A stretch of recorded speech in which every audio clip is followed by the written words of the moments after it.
Hello ನಮಸ್ತೆ, welcome to ಅಡುಗೆ number 1. ಇವತ್ತಿನ ರೆಸಿಪಿ ಕಾಮನ್ ಆಗಿ ಎಲ್ಲರೂ ಮನೆಯಲ್ಲಿ ಪಡ್ಡು ಮಾಡೇ ಮಾಡ್ತಾರೆ. ಯಾವುದನ್ನು ಎಷ್ಟೆಷ್ಟು ಪ್ರಮಾಣದಲ್ಲಿ ತೊಗೊಳ್ಬೇಕು ಅಂತ ನಿಮಗೆ ತೋರಿಸ್ಕೊಡ್ತೀನಿ. ನಾನು ತೋರಿಸಿರುವಂಥ ಅಳತೆ ಪ್ರಕಾರ 2 ಕಪ್ಪು ಅಕ್ಕಿಯನ್ನು ತಗೊಳ್ಳಿ, ಅರ್ಧ ಕಪ್ನಷ್ಟು ಅವಲಕ್ಕಿ,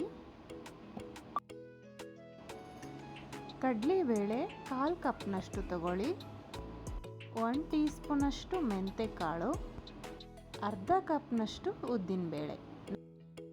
ಈಸಿಯಾಗಿ ಹೇಳಬೇಕಂದ್ರೆ 3 ಕಪ್ನಷ್ಟು ಅಕ್ಕಿ ತೊಗೊಂಡ್ರೆ 1 ಕಪ್ನಷ್ಟು ಉದ್ದಿನಬೇಳೆ ತಗೊಳ್ಳೋದು. ಈ ಥರ ನೀರಲ್ಲಿ ಚೆನ್ನಾಗಿ 2-3 ಸಲ ತೊಳ್ಕೊಂಡ್ಬಿಟ್ಟು 6 ಅಥವಾ 8 ತಾಸು ನೀರಲ್ಲೇ ಇಟ್ಕೊಳ್ಬೇಕು. ಈಗ 8 ತಾಸು ನಾನು ನೀರಲ್ಲಿ ನೆನೆ ಇಟ್ಕೊಂಡೆ. ಈಗ ಅರ್ಧ ಕಪ್ನಷ್ಟು ಅವಲಕ್ಕಿಯನ್ನು ನೆನೆ ಇಟ್ಕೊಂಡು ರುಬ್ಕೊಳ್ತಾ ಇದ್ದೀನಿ. ಅದರ ಜೊತೆಗೆ ನಾನು ಬೆಳಗಿನ ಬ್ರೇಕ್ಫಾಸ್ಟಿಗೆ ಇದನ್ನು ತಯಾರು ಮಾಡ್ಕೋತಾ ಇದ್ದೀನಿ. ಹಾಗಾಗಿ ಓವರ್ ನೈಟು ಒಂದು ಪ್ಲೇಟನ್ನು ಮುಚ್ಚಿಬಿಟ್ಟು ಸ್ವಲ್ಪ ಉಪ್ಪನ್ನು ಬೆರೆಸಿ ಹಾಕ್ಬೋದು. ಸೋಡಾ ಬೇಕಿದ್ದರೆ ಹಾಕ್ಬೋದು, ನಾನು ಹಾಕ್ತಾ ಇಲ್ಲ. ನಿನ್ನೆ ರಾತ್ರಿಯೇ ಇದನ್ನು ರುಬ್ಕೊಂಡು ಇಟ್ಕೊಂಡಿದ್ದೀನಿ. ಇವತ್ತು ಬೆಳಗ್ಗೆ ನಾನು ಬ್ರೇಕ್ಫಾಸ್ಟಿಗೆ ಅಂತ ಮಾಡ್ತಾಯಿದ್ದೀನಿ. ಇದ್ರ ಜೊತೆಗೆ ಸ್ವಲ್ಪ ಈರುಳ್ಳಿನ ಮತ್ತು ಹಸಿ ಮೆಣಸಿನ್ಕಾಯಿನ ಕಟ್ ಮಾಡಿಕೊಂಡು ಹಾಕ್ಕೊಂಡಿದ್ದೀನಿ. ರುಚಿಗೆ ಸ್ವಲ್ಪ ಉಪ್ಪು ಹಾಕ್ಕೊಳ್ತಿದ್ದೀನಿ. ಮೊದಲು ನನಗೆ ಪಡ್ಡು ಮಾಡೋದಂದರೆ ಅಬ್ಬಾ ಏನು ಚೆನ್ನಾಗಿ ಹೇಳೋದೇ ಇಲ್ಲ ಇವು ಅಂತ ಟೆನ್ಷನ್ ಆಗ್ತಿತ್ತು. ಈಗ ಅದ್ರ ಪ್ರಾಬ್ಲಮ್ಮೇ ಇಲ್ಲ, ನನಗೆ ತುಂಬ ಈಸಿಯಾಗಿದೆ ಇದು. ಬ್ಯಾಚುಲರ್ಸಿಗೆ ಮತ್ತು ಹೊಸದಾಗಿ ಅಡುಗೆ ಮಾಡೋರಿಗೆ ಇದು ಹೆಲ್ಪ್ ಆಗುತ್ತೆ ಅಂತ ಮಾಡಿ ತೋರಿಸ್ತಾ ಇದ್ದೀನಿ. ಅಲ್ಲಿ ಇದಕ್ಕೆ ಚಟ್ನಿ ರೆಡಿ ಮಾಡ್ಕೊಳ್ತೀನಿ. ಹಸಿ ಕೊಬ್ಬರಿ, ಬೆಳ್ಳುಳ್ಳಿ, ಪುಟಾಣಿ, ಕೊತ್ತಂಬರಿ ಸೊಪ್ಪು, ಸ್ವಲ್ಪ ಉಪ್ಪು, ಜೀರಿಗೆ, ಸ್ವಲ್ಪ ನೀರು ಹಾಕ್ಕೊಂಡು ಗ್ರೈಂಡ್ ಮಾಡ್ಕೊತಾ ಇದ್ದೀನಿ. ಆಮೇಲೆ ಇದಕ್ಕೆ ಸ್ವಲ್ಪ ಎಣ್ಣೆ ಒಗ್ಗರಣೆ ಹಾಕ್ಕೊಂಡ್ರೆ ಸಾಕು.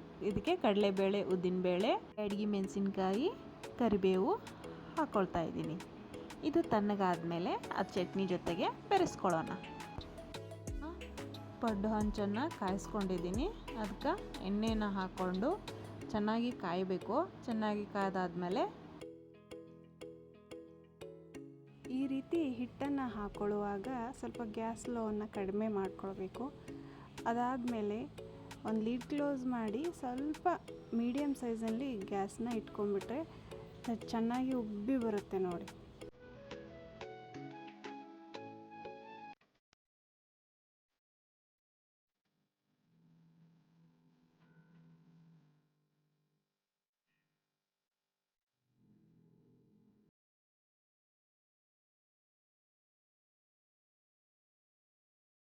ನೋಡಿ ಇವಾಗ ಹೊರಗಡೆ ಎಷ್ಟು ಗರಿ ಗರಿಯಾಗಿ ಕಾಣ್ತದೆ ಅಲ್ಲ, ಒಳಗಡೆ ತುಂಬ ಸಾಫ್ಟಾಗಿರುತ್ತೆ ಪಡ್ಡು. ನೋಡಿ ಇನ್ನು ತೋರಿಸ್ತಾ ಇದ್ದೀನಲ್ಲ, ನೋಡಿ ಅಗದಿ ಮೆತ್ತಾಗಿ, ಗಟ್ಟಿನೂ ಇಲ್ಲ, ಅದು ಬಿರುಸೂ ಇಲ್ಲ. ನೋಡಿ ಅಗದಿ ಮೆತ್ತಾಗಿ ಕಾಣುತ್ತೆ. ನೋಡಿದ್ರಲ್ಲ ರೆಸಿಪಿ. ನಾನು ತೋರಿಸಿರೋ ಅಳತೆ ಪ್ರಕಾರ ನೀವು ಮಾಡ್ಕೊಂಡಿದ್ದೆ ಆದರೆ ಪಡ್ಡು ಮಾಡುವಾಗ ಸ್ವಲ್ಪನೂ ಪ್ರಾಬ್ಲಮ್ ಆಗೋದೇ ಇಲ್ಲ. ರೆಸಿಪಿ ಇಷ್ಟ ಆಗಿದ್ದರೆ ಒಂದು ಲೈಕ್ ಕೊಡಿ, ಶೇರ್ ಮಾಡಿ, ಸಬ್ಸ್ಕ್ರೈಬ್ ಮಾಡಿ. Thank you.